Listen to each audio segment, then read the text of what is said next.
Hello everyone, welcome to RK tutorial. మన ఛానల్లో ఉన్న సబ్స్క్రైబర్స్ అందరికీ గుడ్ న్యూస్ అండి. క్రిస్మస్ మరియు నూతన సంవత్సర శుభాకాంక్షలతో మరి మన యాప్లో ఉన్న అన్ని కోర్సులపైన భారీ ఆఫర్లు అయితే మీ ముందుకు తీసుకురావడం జరిగింది. ఏపీపీఎస్సీ గ్రూప్ 2 మెయిన్స్ కావచ్చు, ఏపీపీఎస్సీ గ్రూప్ 2 ప్రిలిమ్స్ కొత్త కోర్స్ అండి. మనకు జాబ్ క్యాలెండర్లో రానున్నటువంటి కొత్త నోటిఫికేషన్ కోసం కావచ్చు, ఆంధ్రప్రదేశ్ హైకోర్టు నుంచి కూడా భారీ నోటిఫికేషన్స్ ఉన్నాయి, ఆ కోర్స్ కూడా. నెక్స్ట్ ఏపీఎస్ఆర్టీసీ కోర్స్ అండి, జూనియర్ అసిస్టెంట్ ఇతర కోర్సులు అయితే ఇతర ఖాళీలు అయితే అందులో ఉన్నాయి. వాటికి సంబంధించి forest beat officer course, SI constable మరియు ఇతర కోర్సులు అంటే RRB, SSC, next AP endowment, ఇవన్నిటికీ కూడా మరి భారీ ఆఫర్ అయితే ప్రకటించడం జరిగిందండి. జస్ట్ 399 రూపీస్కే 1 ఇయర్ వ్యాలిడిటీతో మీకైతే అందచేయడము జరుగుతుంది. ఇందులో మరి క్లాసెస్ ఉంటాయి, 1000+ క్లాసెస్ ఉంటాయి. ఈచ్ అండ్ ఎవ్రీ టాపిక్ సంబంధించిన పీడిఎఫ్ మెటీరియల్ ఉంటుంది.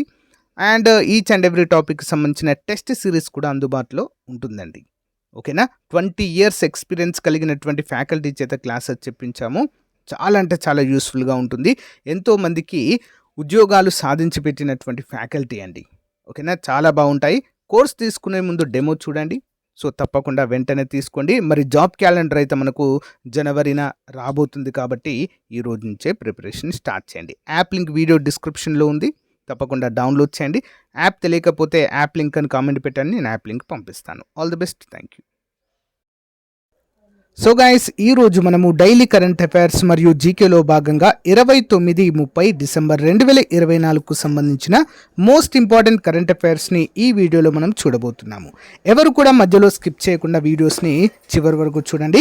చాలా అంటే చాలా మంచి ఇన్ఫర్మేషన్ అయితే మీకు అందచేయడము జరుగుతుంది. ఓకేనా, లేట్ చేయకుండా కంటెంట్లోకి వెళ్ళిపోదాము. మన యాప్లో కూడా న్యూ ఇయర్ సందర్భంగా మంచి ఆఫర్స్ అయితే లాంచ్ చేయడం జరిగిందండి. ఒకసారి యాప్ డౌన్లోడ్ చేసుకుని చూడండి. రానున్నటువంటి ఏపీపీఎస్సీ, నెక్స్ట్ టీజీపీఎస్సీ క్యాలెండర్ ఉద్యోగాలకు చాలా ఉపయోగపడతాయి. ఓకేనా. క్వశ్చన్ నెంబర్ 1, స్థానిక మరియు అంతర్జాతీయ సందర్శకులను ఆకట్టుకుంటున్న 18వ ఎలిఫెంట్ అండ్ టూరిజం ఫెస్టివల్ ఎక్కడ ప్రారంభించారు? Where did the 18th elephant and tourism festival which is attracting local and international visitors begin? ఎక్కడ స్టార్ట్ చేశారండి 18వ ఎలిఫెంట్ అండ్ టూరిజం ఫెస్టివల్? ఏ దేశంలో? ఆన్సర్ ఆప్షన్ ఏ, నేపాల్ దేశంలో అండి. ఓకేనా, హిమాలయాల దేశంగా పిలువబడేటువంటి నేపాల్ దేశంలో దీన్ని అయితే ప్రారంభించడము జరిగింది. ఎవరెస్ట్ శిఖరం ఇక్కడే ఉంటుందండి. సాగరమాత అని పిలుస్తారు ఇక్కడ నేపాల్లో ఎవరెస్ట్ని. ఓకే, సౌహారా చిత్వాన్ నేపాల్లో నెలకొని ఉన్న 18వ ఎలిఫెంట్ అండ్ టూరిజం ఫెస్టివల్ స్థానిక మరియు అంతర్జాతీయ సందర్శకులను ఆకట్టుకుంటుంది. ప్రఖ్యాత చిత్వాన్ నేషనల్ పార్క్ సమీపంలోని బగ్మారా ఇంటర్మీడియట్ కమ్యూనిటీ ఫారెస్ట్లో హోస్ట్ చేయబడింది. ఈ 5 రోజుల ఈవెంట్ న్యూ ఇయర్ మరియు క్రిస్మస్ వేడుకలతో సమానంగా ఉంటుంది. ఈ పండుగ డిసెంబర్ 30న ముగుస్తుంది. వైవిధ్యమైన మరియు ప్రత్యేకమైన ఆకర్షణలతో ఈ ప్రాంతంలో పర్యాటకాలకి కీలకమైన డ్రైవర్గా పనిచేస్తుంది. Okay, important. Next question number 2, December 25న సుపరిపాలన దినోత్సవాన్ని పురస్కరించుకొని SWAR SWAR speech and written analysis resource ప్లాట్ఫామ్ను ప్రారంభించిన రాష్ట్రము?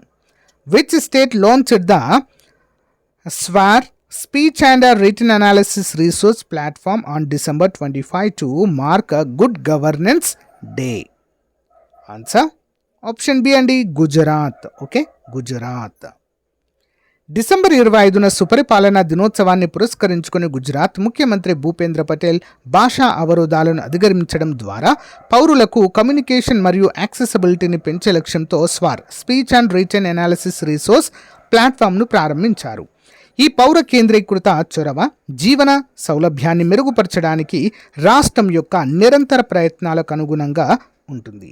ఎలక్ట్రానిక్స్ మరియు ఇన్ఫర్మేషన్ టెక్నాలజీ మంత్రిత్వ శాఖ యొక్క భాషిని బృందం సహకారంతో అభివృద్ధి చేయబడిన ప్లాట్ఫారం ప్రభుత్వ సేవలను మరింత కలుపుకొని పోయేలా కృత్రిమ మేధస్సుని ప్రభావితము చేస్తుంది. ఇంపార్టెంట్ క్వశ్చన్ అండి. క్వశ్చన్ నెంబర్ 3, న్యూయార్క్లో జరిగిన 2వ మహిళల ప్రపంచ ర్యాపిడ్ చెస్ ఛాంపియన్షిప్ టైటిల్ 2024ను గెలుచుకున్న క్రీడాకారిణి పేరేంటి? Which player won the second women's world rapid chess championship title 2024 held in New York? Answer option C అండి, కోనేరు హంపి గారు. ఇంపార్టెంట్. భారత మహిళల చెస్లో అగ్రగామిగా నిలిచిన కోనేరు హంపి 37 ఏళ్ల వయసులో న్యూయార్క్లో జరిగిన రెండో మహిళల ప్రపంచ ర్యాపిడ్ చెస్ ఛాంపియన్షిప్ టైటిల్ని గెలుచుకోవడం ద్వారా కీర్తి మరో అధ్యయనాన్ని లిఖించడం జరిగింది. ఓకే, రిటైర్మెంట్ గురించి ఆలోచించడం నుండి ప్రపంచ కిరీటాన్ని తిరిగి కైవసం చేసుకోవడం వరకు ఆమె చేసిన అద్భుతమైన ప్రయాణము ఆమె పునర్జీవనాన్ని నొక్కి చెబుతుంది. ఆట పట్ల మక్కువ హంపి కథ కేవలం చదరంగంలో విజయాల గురించి మాత్రమే కాకుండా మాతృత్వం, కుటుంబ మద్దతు మరియు సవాలుతో కూడిన వృత్తిపరమైన చెస్ కెరియర్ గురించి కూడా ఉంటుంది. చాలా important question. Okay, next one. Sichuan అనే పేరుతో మొదటి టైప్ 078 ఉభయచర దాడి నౌకను ఇటీవల విజయవంతంగా రూపొందించిన దేశం. Which country has recently successfully built the first type 076 amphibious assault ship named Sichuan? ఏ దేశం అండి? Option D China. Okay, China తన మొదటి టైప్ 076 ఉభయచర దాడి నౌకను సిచువాన్ అనే పేరుతో వెల్లడించింది. షాంఘైలోని హుడాంగ్ జోంగ్వా షిప్ యార్డ్లో ఈ ప్రయోగం జరిగింది. ఈ పరిణామము చైనా నౌకాదళ సామర్థ్యాలతో ఒక అడుగును సూచిస్తుంది. సిచువాన్ యొక్క ముఖ్యమైన లక్ష్యాలు.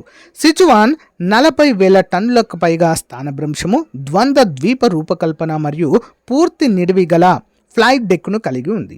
ఓడలో అధునాతన విద్యుదయస్కాంత క్యాటఫుల్ట్ మరియు అరెస్ట్ వ్యవస్థను అమర్చారు. ఈ సాంకేతికత స్థిర వింగ్ ఎయిర్క్రాఫ్ట్, హెలికాప్టర్లు మరియు ఉభయచర వాహనాలను ప్రారంభించడం మరియు పునరుద్ధరించడాన్ని అనుమతిస్తుంది. Important question. Okay, next one. Surya Kiran అని పిలువబడే 18వ బెటాలియన్ స్థాయి జాయింట్ మిలిటరీ ఎక్సర్సైజ్లో పాల్గొనేందుకు భారత్ ఏ దేశానికి బయలుదేరింది?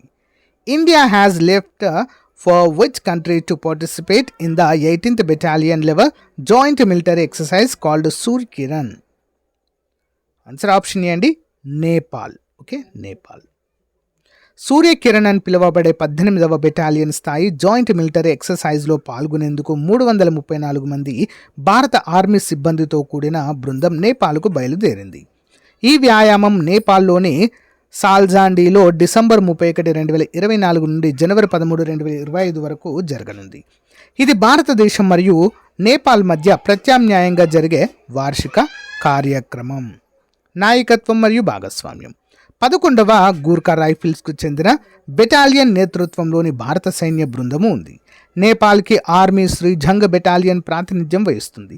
ఈ సహకారము సైనిక భాగస్వామ్యము మరియు కార్యాచరణ ప్రభావానికి రెండు దేశాల నిబద్ధతను ప్రదర్శిస్తుంది.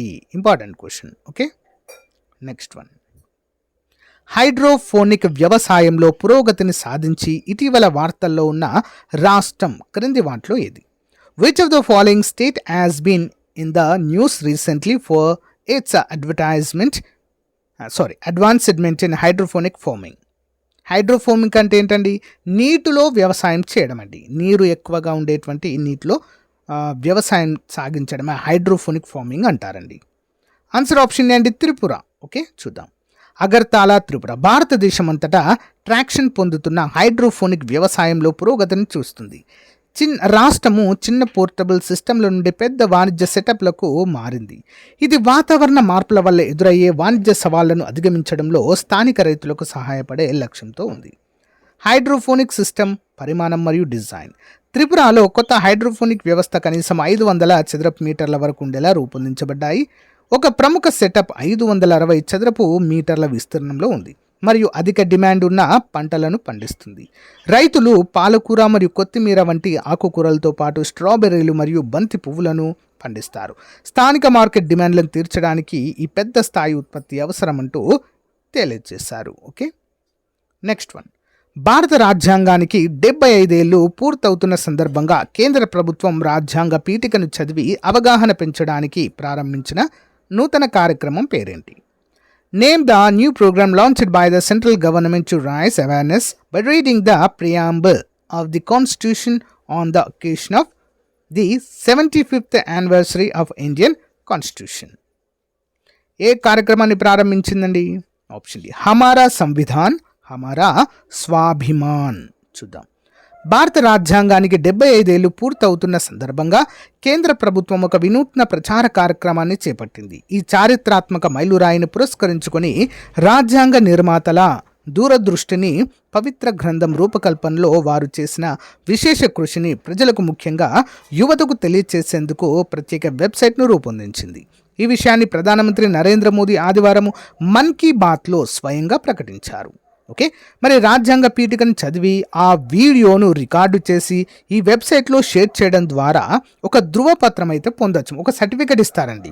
ఈ కార్యక్రమంలో భాగస్వాములు అయ్యేందుకు constitution75.com అనేటువంటి వెబ్సైట్ను సందర్శించాలి. ఓకేనా, వెబ్సైట్ హోమ్ పేజీకి వెళ్ళగానే హమారా సంవిధాన్ హమారా స్వాభిమాన్ పేరుతో రాజ్యాంగ పీఠికను ఉంచారు. అక్కడ పార్టిసిపేట్ అనేటువంటి మీటను క్లిక్ చేయడం ద్వారా మీరు ఎంచుకున్న భాషలో రాజ్యాంగ పీఠికను చదవవచ్చు. ధృవపత్రం పొందాలంటే తొలుత వ్యక్తిగత వివరాలు నమోదు చేయాలి. అక్కడే కెమెరా ఆన్ చేసి రాజ్యాంగ పీఠికను చదువుతున్న వీడియోని రికార్డ్ చేయాల్సి ఉంటుంది.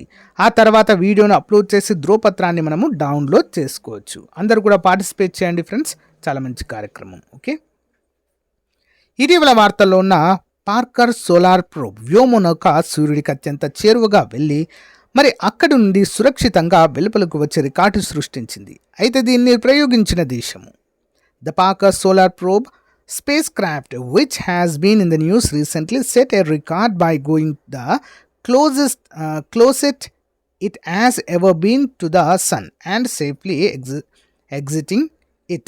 But which country launched it? ఏ దేశం దీన్ని ప్రయోగించిందండి? నాసా అండి, అమెరికా.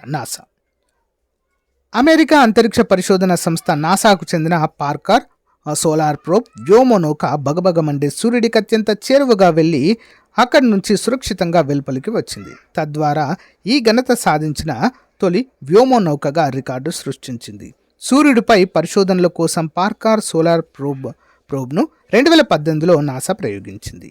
7 ఏళ్లు పనిచేసేలా వ్యోమనౌకను రూపొందించారు. తొలిసారి 2021 ఏప్రిల్ 28న కరోనాలోనికి ప్రవేశించింది. డిసెంబర్ 24న మాత్రము అంతకు ముందెన్నడూ లేనంత దగ్గరగా వెళ్ళింది. సూర్యుడికి భూమికి మధ్య దూరం 1 మీటర్ అని భావిస్తే పార్కర్ సోలార్ ప్రోబ్ సూర్యుడికి 4 సెంటీమీటర్ల మేర చేరువగా వెళ్ళినట్లుగా తెలియజేశారు. నెక్స్ట్ వన్, ఆర్థిక రంగంలో కృత్రిమ మేధాను బాధ్యయుతంగా నైతికతతో అభివృద్ధి చేయడానికి 8 మంది సభ్యుల ఆర్బీఐ కమిటీ అధ్యక్షులు ఎవరు? Who is the chairman of the 8 members RBI committee to develop artificial intelligence in the financial sector responsibly and ethically? Answer option A, Pushpak Bhattacharya. ఆర్థిక రంగంలో కృత్రిమ మేధాను బాధ్యయుతంగా నైతికతతో తీసుకొచ్చేందుకు ఒక నియమావళిని అభివృద్ధి చేయడానికి 8 మంది సభ్యులతో కమిటీని ఏర్పాటు చేయనున్నట్లుగా Reserve Bank of India 2024 December 26న ప్రకటించింది. మరి దీనికి ఐఐటి బాంబే ప్రొఫెసర్ పుష్పక్ భట్టాచార్య నేతృత్వము వహించనున్నట్లుగా తెలియజేశారు. ఓకేనా, ఇంపార్టెంట్ అడిషనల్ క్వశ్చన్స్. జాతీయ పండుగల గురించి సమాచారాన్ని సౌకర్యవంతంగా యాక్సెస్ చేసేందుకు రాష్ట్ర పర్వ్ వెబ్సైట్ మరియు యాప్ను ఏ మంత్రిత్వ శాఖ ప్రవేశపెట్టింది? Which ministry has introduced the Rashtra Parv website and app to provide convenient access to information about national festivals? Answer option A, రక్షణ మంత్రిత్వ శాఖ. భారతదేశంలో ప్రతి సంవత్సరం వీర్ బాల్ దివాస్గా ఏ రోజును పాటిస్తారు? Which day is observed as a Veer Bal Diwas every year in India? ఏ రోజండి? డిసెంబర్ 26. మాయా సంధు ఇటీవల ఏ దేశ అధ్యక్షుడిగా ప్రమాణ స్వీకారం చేశారు? Maia Sandu was recently sworn in as the president of which country? ఏంటండి? బి అండి, Moldova. Okay, Moldova. Ocean anoxic event 1A ఇటీవల వార్తల్లో కనిపించింది. ఇది ఏ కాలంలో జరిగింది? Ocean anoxic event 1A that was recently seen in news occurred during which period? Answer Cretaceous పీరియడ్కు సంబంధించింది. వీక్షిత్ పంచాయత్ కర్మయోగి కార్యక్రమము ఏ ప్రచారంలో భాగం? Viksit Panchayat Karmayogi initiative is a part of which campaign? Option B అండి, so Prashasan Gaon Ki Ore. So guys, ఇది రోజుకు సంబంధించిన మోస్ట్ ఇంపార్టెంట్ కరెంట్ అఫైర్స్. ప్రతిరోజు కూడా డైలీ కరెంట్ అఫైర్స్ మీకు వస్తుంటాయండి. మన యాప్లో కూడా డైలీ అప్డేట్ చేయడం జరుగుతుంది. రెగ్యులర్గా ఫాలో అవ్వండి. Thank you. Have a nice day. Bye.